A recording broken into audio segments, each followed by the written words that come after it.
Hi, welcome back. Today's video is about what I read in January. I've got some thoughts about my reading month, the first reading month of the year. I read a total of, 8 books in January. I would say that that's too many. I felt just a burnout after I had COVID in January. I was really happy to be able to read anything with my state of brain fog. But I think also it just sucked it all out of me, and then I was just left completely depleted. Anyway, let's get into it because that's really what you're here for. I will leave downstairs the timestamps of each book in case you're here for something specific.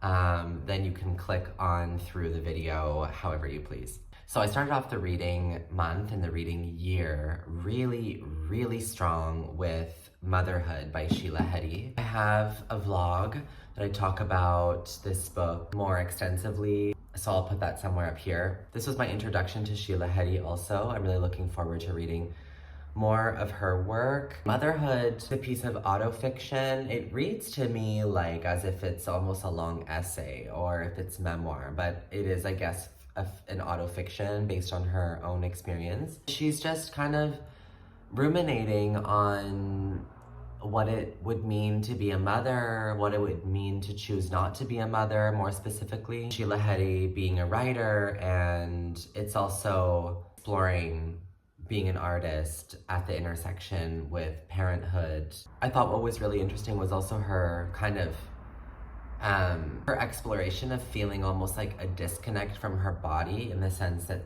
there are certain times when her body is desiring to be pregnant, and she, on the other hand, in her mind and in her logic, she is not interested and really doesn't want to be a mom. She's at this war with herself. Something about the form, it keeps coming back to me. She's flipping coins in the book. These coins are providing her answers yes or no, and so there's sort of a cyclical pattern in the book that she comes back to asking these questions using these coins and listing yes and no, depending on how the coins, what they show her. Loved that kind of grounding factor of questioning, and I spoke about this before. I like books with a questioning theme. So that's where I started. That was great. Okay, now we're switching.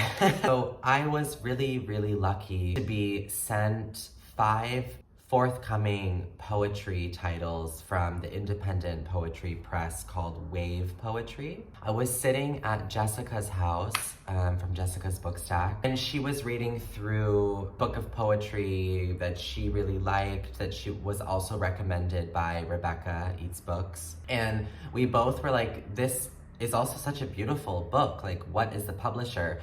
So I did some research after, and it's published by Wave Poetry. So I looked at their site, and then I wrote them that I really love poetry and I would love to read some of their new titles. So they were really kind and sent me 5. I want to just say, as I move forward, that poetry is something very subjective. Whether you connect to the poetry I don't feel necessarily reflects whether the poetry is good or bad. I'm not really sure you can say a book is good or bad. It just, you either vibe with it or you don't. I started with Plans for Sentences by Renee Gladman. I'm filming on my phone, and my computer just died. Great timing. So I can't remember when this book is supposed to be published, but I'll put that downstairs. So this one I sadly DNF'd. Just because the kind of poetry wasn't for me. What was interesting about this was on every other page, there is a kind of drawing that looks like it's drawn sort of out of cursive sentences. Figure 1, figure 2, figure 3 are these drawings, and then there's a poem. I think conceptually it's describing what the sentences are doing. The sentences will bunch up and then they will disintegrate, and then they will flatline, and then the sentences will hurl over the edge. This kind of poetry for me is not my thing. So I DNF'd it. Next, I read Winter by Ali Smith. You know, I loved Autumn by Ali Smith.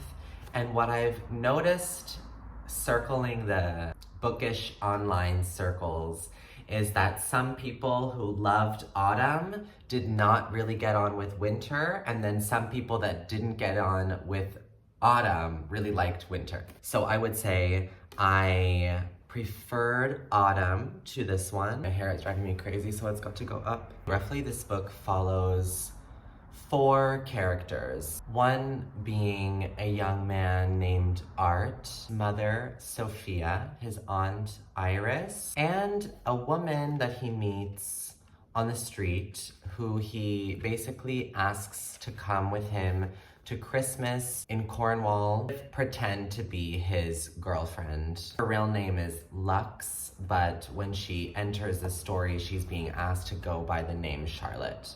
To be honest, I haven't thought about this book very much since I read it. I do have to say that it has one of the best openings of a book ever.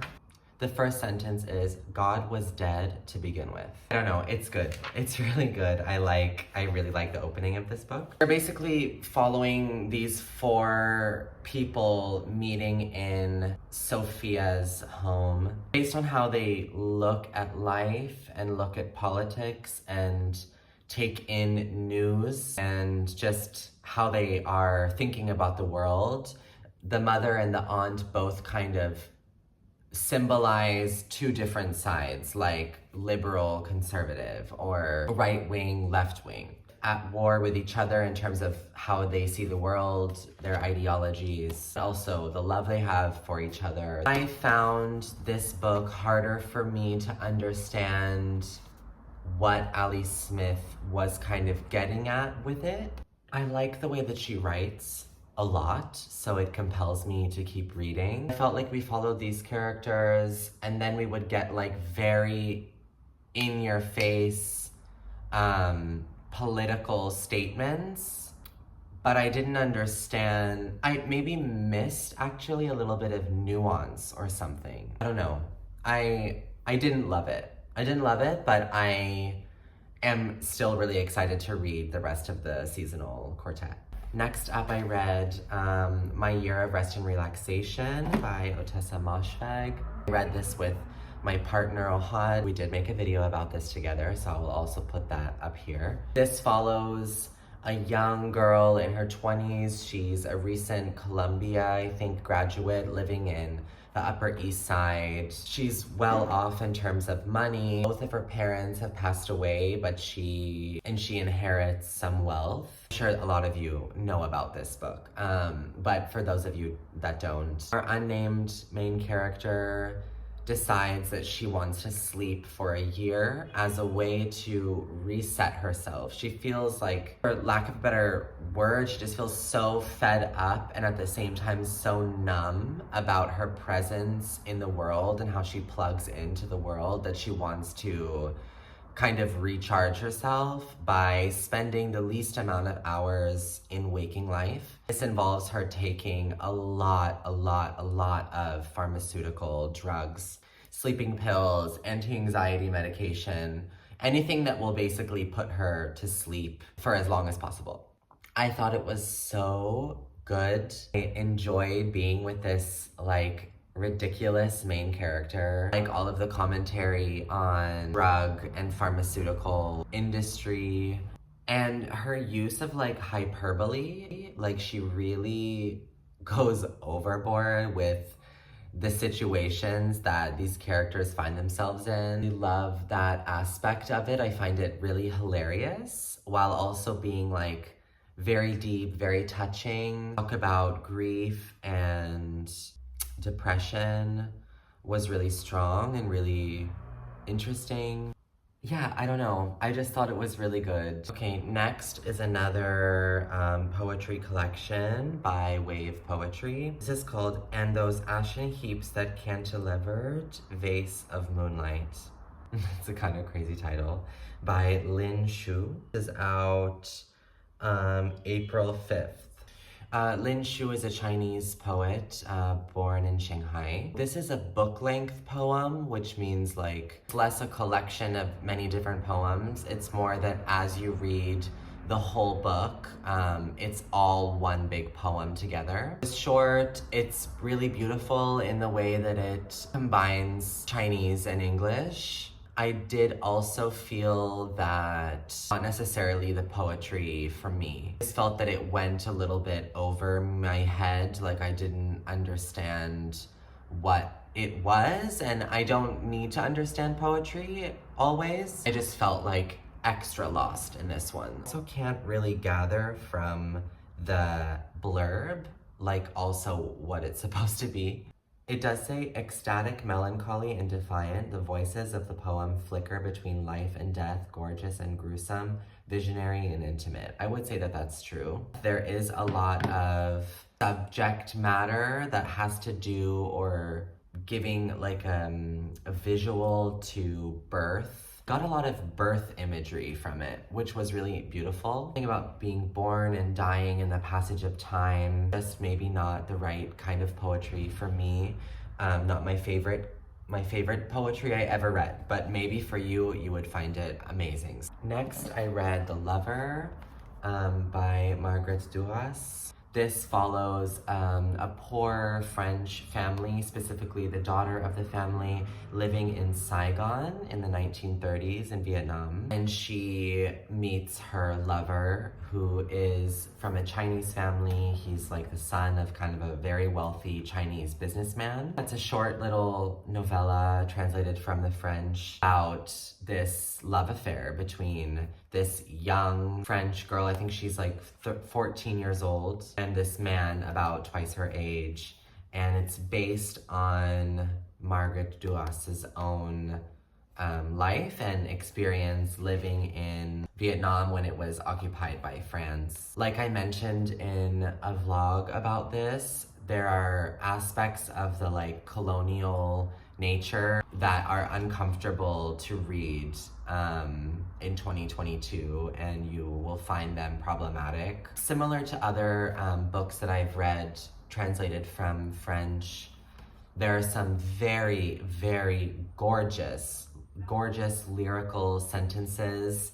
So that was sort of what I ended up getting from this book, were just some very beautiful passages that are very vivid and very sensational. As a story, I thought it was fine, nothing amazing. It was fine. And it was supposed to be erotic, and I didn't find it very erotic. So that was also like, I wanted a bit more.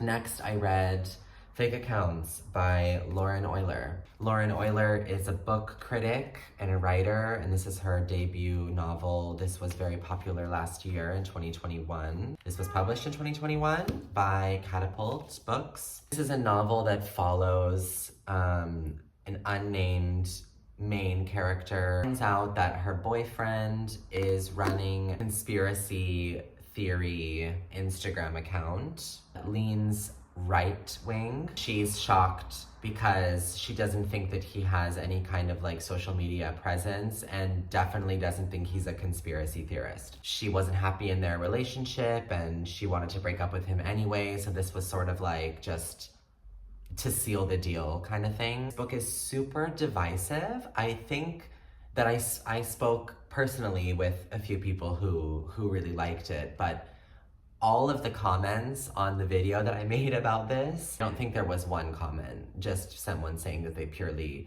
loved it. Most of the comments were actually that this book did not work for them. I will let you watch my video on this if you want. This is a very internet digital book. If you don't like that kind of thing, you won't like this. Unnamed narrator flees to Berlin, embarking on her own cycles of manipulation in the deceptive spaces of her daily life, from dating apps to expat meetups, open plan offices to bureaucratic waiting rooms. Narrated with seductive confidence and subversive wit, Fake Accounts challenges the way current conversations about the self and community, delusions and gaslighting, and fiction and reality play out in the internet age. I mentioned in my video, I was so torn about what I felt about this book, and in the end, I decided that I really liked it. However, now, as I reflect on it more, I'm wondering if I liked it because I could finish it.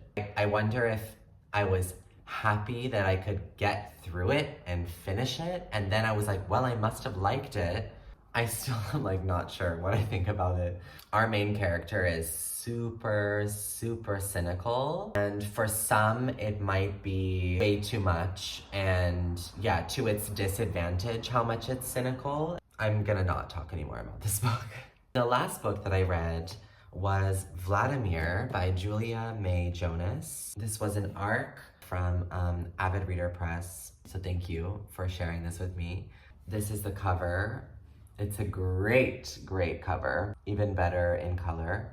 Julia May Jonas is a playwright. She's also a professor of playwriting, and this is her debut novel. This book was fucking wild, and I read the whole thing from 8:30 in the morning until the evening that same day and finished the whole thing. The only thing I did that day, so that says something. Very gripping, exciting. It's a romp. If you want like a ridiculous, messy romp, then this is for you. Also very smart and interesting, and it's not just like surface level. There's a lot going on in here. We're following our main character, who is a 58-year-old woman who works in academia. She's teaching in a liberal arts college with her husband, who's also a professor. He happens to be the chair of the department. He is being investigated for inappropriate sexual misconduct with younger students. So that's kind of the situation. And it's revealed to us that they're in an open marriage, and she is aware of these affairs he has with the students. And Julia May Jonas places you in the hands of a woman whose thoughts about that and moral standing on that are probably different than your own.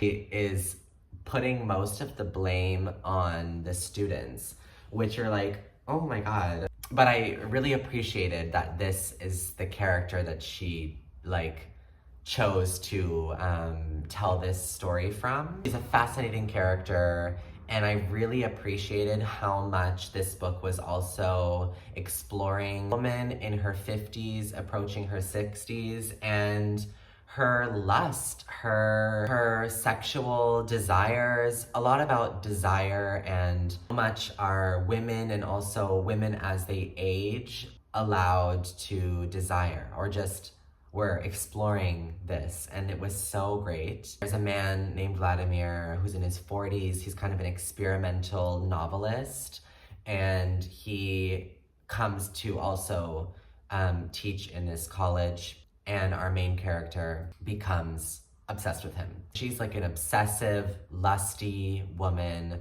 who really goes to the edge in pursuit kind of this man, Vladimir, but not only in a sexual pursuit, actually what he represents to her in terms of his career, his writing, his success. She kind of becomes also obsessed with his relationship. He's also married to a memoirist. It's metafiction, I would say, also, because she's exploring how to write a novel inside a novel. So it's meta in that sense, and really interesting. The only criticism I had of this was that it feels like a debut novel in the sense that there's like a lot going on, specifically in terms of plot points. Like, felt a little bit like, oh my God, it's our first book, let's put all of our ideas into it. But in a way, I almost can criticize that choice, because it also adds something sort of, messy and fun and ridiculous and over the top about it, which I also think serves the book. So I don't know if that's actually a criticism, but it did feel like there's a lot going on. I did feel at some points like maybe we didn't need this part of the plot, like we were already good with everything else. But I had a lot of fun reading it. Jaylen from The Bar and the Bookcase actually just did a podcast episode, his podcast Reading the Room, with the author, Julia May Jonas, and I watched it 2 days ago, and it was just really, really interesting to hear what she had to say about this book, the inspiration behind it, because she's kind of setting it in like a wife's perspective, being connected to a Me Too kind of situation, like where she stands with that in relationship to the character. Jaylen asks her some really interesting questions, so I think that you should watch that also, and read this book. I think it's just really, really fun, and it will just take you like watching a crazy soap opera kind of thing, but also really smart and well done. Let me know what you read last month in January, and if you had any books that like you feel like really started off your year really strong, like for me with Motherhood. And that's all. I'm gonna go edit this video, which it's so long, and I don't even know what I said. Bye.